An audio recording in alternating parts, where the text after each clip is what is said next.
Hi, Jusin listeners. Welcome back to Jusin Translation YouTube channel. I'm very excited to meet you again in this video to give you a new lesson of English grammar. In this video, we are going to learn relative clause. So what is this? We are going to learn this together. Pada video kali ini, kita akan belajar bahasa Inggris lagi, dan temanya adalah relative clause. Aduh, pasti pada bertanya-tanya, ini sebenarnya maknanya apa? Maksudnya apa? Dalam bahasa Indonesia ekspresinya seperti apa? Oke, kita akan bahas bersama-sama, lengkap. Pastikan kalau kalian bakal nonton sampai akhir. Oke, let's get started. Jadi kita akan mulai terlebih dahulu dari pengertian relative clause. Jadi pada dasarnya, relative clause ini merupakan bentuk klausa. Jadi klausa itu adalah kalimat. Kalimat itu subjek dan predikat gitu. Selesai. Jadi klausa adalah serangkaian subjek dan predikat. Oke. Jadi relative clause merupakan bentuk klausa dengan awalan konektor. Jadi sebelum subjeknya ada konektornya. Yakni apa? Who, that, which. Oke. Yang terletak setelah kata benda. Fungsinya yakni memberikan keterangan lebih pada kata benda tersebut. Kalau kita lihat fungsinya, sama seperti adjective. Jadi, relative clause itu adalah adjective, tetapi dalam bentuk klausa, seperti itu. Kita akan mulai dengan memberikan ilustrasi menggunakan bahasa Indonesia. Oke, yang pertama, seorang perempuan sedang berdiri di samping pintu. Ini adalah kalimat intinya. Sesuai dengan keterangan, di sana kita bisa perhatikan bahwa kalimat ini kalimat sederhana dengan subjek seorang perempuan, kemudian kata kerja sedang berdiri dan objeknya di sini tidak ada, tapi kita menggunakan keterangan, yakni di samping pintu. Oke. Nah, dari kalimat ini kita menemukan ada kata benda atau noun, yakni seorang perempuan sebagai subjeknya. Saya ingin memberikan keterangan tambahan atau sifat tambahan untuk memberikan deskripsi lebih jelas terkait dengan si perempuan. Misalnya menjadi seperti ini. Perempuan yang memiliki rambut pendek tersebut sedang berdiri di samping pintu. Jadi tambahan informasi yang memiliki rambut pendek ini adalah merupakan contoh dari relative clause yang fungsinya memberikan keterangan pada kata benda si perempuan ini gitu. Sehingga subjek kalimatnya lebih jelas. Jadi, dengan kata lain, relative clause ini memberikan bentuk lain dari adjective dengan bentuk klausa sehingga kita bisa menerangkan suatu benda itu dengan lebih spesifik lagi. Oke. Nah, mari kita terjemahkan ke dalam bahasa Inggris. Mulai dari yang pertama, seorang perempuan sedang berdiri di samping pintu. Kita artikan, a girl is standing next to the door. A girl is standing next to the door. Kemudian, kita terjemahkan kalimat yang sudah menggunakan relative clause. The girl who has short hair is standing next to the door. The girl who has short hair is standing next to the door. Ingat, klausa yang berwarna merah di sini itu adalah relative clause-nya. Kalimat intinya tetap sama, yakni a girl is standing next to the door. Penjelasan untuk lebih lanjutnya, kita lihat di sini. Tadi sudah saya jelaskan bahwa relative clause itu pasti menggunakan connector. Dan di sini connectornya adalah who. Oke. Jadi ketika kita membicarakan orang atau objek yang kata benda yang ingin kita jelaskan itu adalah orang, oke, kita gunakan connector who. Nah, konsep dasarnya seperti ini. The woman is a consultant. Oke. Kemudian kita kasih keterangan tambahan. She lives next door. Oke, jadi perempuan tersebut adalah seorang konsultan. Kemudian kita kasih keterangan lain, yakni she live next door. Oke.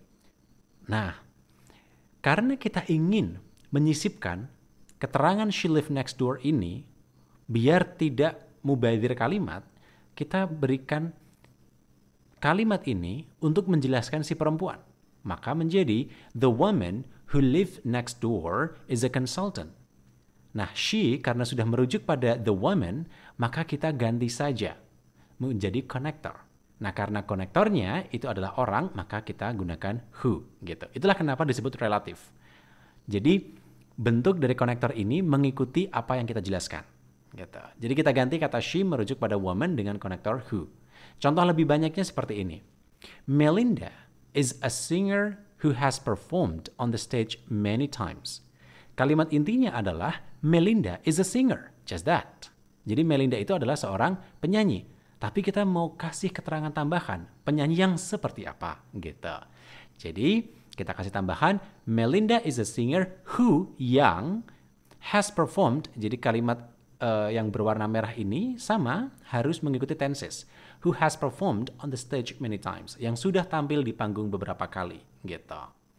Kemudian contoh yang kedua. What was the name of the person who phoned you? Siapa nama orang? Nah, orang, the person, ini yang mau kita jelaskan. Kita mau kasih keterangan lebih banyak. Who phoned you? Yang menelepon kamu. Seperti itu. Oke, contoh yang ketiga, biar lebih clear lagi. Anyone who wants to apply for the job must do so by Friday. Siapapun yang mau melamar pekerjaan harus melakukannya setidaknya sampai Jumat. Sebenarnya kalimat intinya adalah anyone must do so by Friday. Siapapun harus melakukannya setidaknya sampai hari Jumat. Nah, kita kasih keterangan anyone ini dengan deskripsi relative clause. Gitu. Contoh yang terakhir. We need some IT engineers who have at least 2-year working experience. Jadi kami butuh beberapa orang teknik IT. Yang seperti apa? Nah, kita kasih keterangan who have at least 2-year working experience.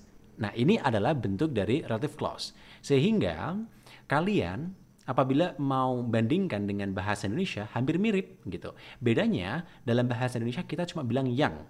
Tetapi kalau dalam bahasa Inggris ada beberapa konektor sesuai dengan lokasi kata bendanya gitu. Kita pakai who karena lokasinya di sini, she coba perhatikan sebagai subjek, maka kita gunakan who gitu.